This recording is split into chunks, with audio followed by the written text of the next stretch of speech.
My brothers and sisters on the Dragon's Path. My name is Tim Heijen and I am a Dragon Witch. Maybe you can see this with my new mask. Actually, black is much more the color that I use because the black dragon was the first dragon that I've ever seen. The darkness on the dragon's skin. The dragon by my side has a dark skin, a very dark skin, and it's more more fitting that I wear a black dragon mask because of my dragon. I'm actually a witch and I use magic in this forest, and I use it because I want to reach out for the dragon. Nothing more than that, just to reach out for the dragon. I don't use it simply because I want a title or I want to look pretty, but no, this is actually who I am. This is what I am. This is pretty much what I am actually. This is my life. This is the life of the Dragon Witch, and I am much happy actually that I found the dragon and that I am feeling comfortable with what I wear. This is in fact a mask, but what I actually have to wear in this life is actually a human mask, because I have to do exactly like them, like humanity. And that is the much more difficult part of it all. Not to wear the mask, not to be on the side of the dragon, but to be on the side of humans. That was the most difficult part, especially in the first years that I've ever met a dragon, because it was immediately connecting with who I am, with what I am, because I was immediately changing. Here in this forest, I am like a witch, but I also worship the gods. I worship the gods, and especially I don't want to say I worship this god more than the other, but I especially love Tiamat. Tiamat is my goddess. Tiamat is also the first dragon god, or in this case goddess, that I've ever felt. And Tiamat is a mother, a very loving mother to every one of us, to the dragons, to the serpents. The stories that I heard from her were very harsh, like she was the opponent of something, or like she was evil or bad. But once you encounter Tiamat for yourself, if you have a connection with serpents or dragons, then Tiamat is completely different than what the stories are saying. What I understand from Tiamat is that she had a rough history. Actually, every dragon god has a sad tale, especially Fafnir, but Tiamat as well. Tiamat, she's a goddess. She can create everything. She had life very easy. She had children very easy. So this was her life that she created for her own, for herself and for her children. She was actually not interested in creating humans, in creating this life, in creating everything, because she had her own life. She had her own abilities. She had her own children. She had even a husband being called Kingu. But yeah, that she didn't need anything more than that. Only the serpents and the dragons was her only concern and her own life.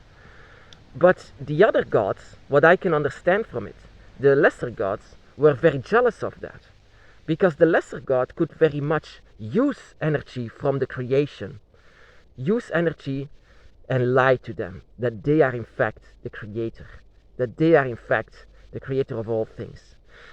That is why I wonder, do people who follow, for example, the Bible, for example, do these people never wonder that maybe this God is bad? Maybe we are being lied to. That I've ever wondered this. Maybe that this is actually not true. Because in the story of Tiamat, the god or the lesser god, Marduk, was very jealous of that. Because he couldn't create life. He didn't have the power of Tiamat. He didn't have all of the dragons by his side. But he was a perfect manipulator. So he had a lot of lesser god by his side, because he wanted to attack and to destroy Tiamat and use her energy to create life. And so he did. That is what he did. split Tiamat in two in the final battle of the heavens. And so Tiamat was put upon this universe, and so life was created. That every human, that even the early beings of this earth were dinosaurs, one step away from dragons.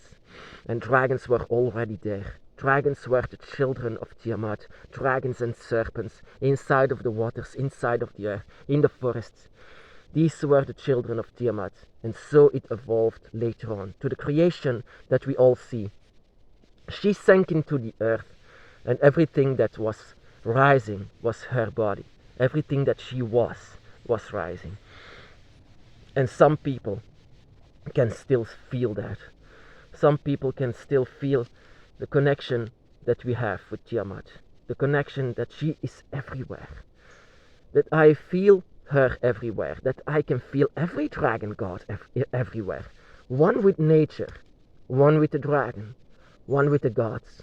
That I don't have to look upon the skies, that I don't have to look in the heavens, that I don't have to pray actually that your dragon is here with you, wherever nature is, wherever the sky is, wherever the air is.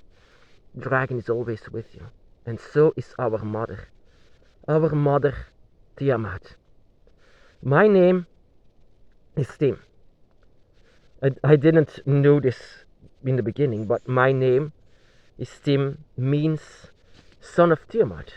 Actually, the son of Tiamat is Kingu, but all of her children, the dragons, the serpents, they were all her children, and they are still her children. They are still here by her side. And this is in fact something that I can still feel, that we should all feel. Whenever I go to the forest, I may be a witch, I may be the one, actually, no one had to tell me about the dragon. The dragons told them themselves who they are. And my own feelings were telling me about Tiamat. My feelings here were telling me about her existence, what she actually is. Actually, I didn't believe in gods at all. In fact, we shouldn't see her as a god, but more like a mother. That she was the creator of all things, and the creator of who we are, the creator of our soul, the creator of everything. That we don't have to kneel down for her. But here in the forest, I feel her very much. She's in everything that is alive, and especially inside of the forest, especially inside of the trees, in everything that grows. That I try to celebrate her with every change of nature. That she is everything that grows from the ground. It's still her body. She was split in two, but you cannot kill a god. You cannot kill a god. The god only transforms himself into something different. And the dragons were her protectors. The dragons were her guardians. The dragons are her children. And inside of us lives this energy, inside of us, that we can feel. We are direct children of Tiamat. And sometimes we need an awakening to know of all of this, to know who we are. I'm not bowing down for God. I'm bowing down for a mother. I'm bowing down for what is connected to us, for what is our kin, for what we are. I'm a witch simply because I try to reach out for her. I try to reach out for our goddess. There's a lot of people say dragon witches or dragon Wiccans or followers of the dragon, they don't have gods. Well, actually, we have several gods. One for each element of nature. And they all four have a history, a large history. A history that is sometimes painful, especially for Fafnir, Tiamat as well, that they were jealous of her power to create life. But in fact, life is what she was. They were just jealous of it. And all of the lies that were being told now, for who is the creator, all of the lies that is being told, it's sometimes, whenever I say no, in fact, It's not this God that is creating you. It's not at all like this God, but you are giving energy to it, to more like a deity of lies. Have you ever wondered yourself, can't it be that all of these religions are evil or bad?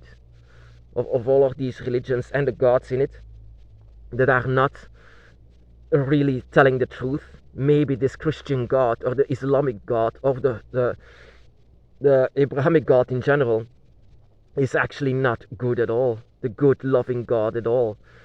That in fact it's a Lord of lies, a Lord of deception, a Lord of deceivement.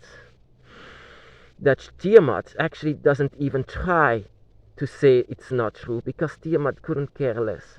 Tiamat only cares about her children, and her children live on. And whenever Tiamat is close, we can feel this inside of ourselves. Whenever you feel so connected with the dragon, so like I do, whenever you feel so much connected to the dragon, you feel her, you feel the gods. And that is what you have to understand, what the first god is, Fafnir, Quetzalcoatl, Tiamat, or Leviathan. What the first god is that you ever feel is the most important one, because that means that this is the god that is closest to you, and that you are more closest to this dragon god, to one of these dragon gods. The first that I've ever encountered was Tiamat, the dragon goddess. But it can be that your first encounter will be, for example, Leviathan, or Quetzalcoatl, or Fafnir. Depends. And your entire dragon's path will be based on this dragon god and the entire history that this dragon god has with you.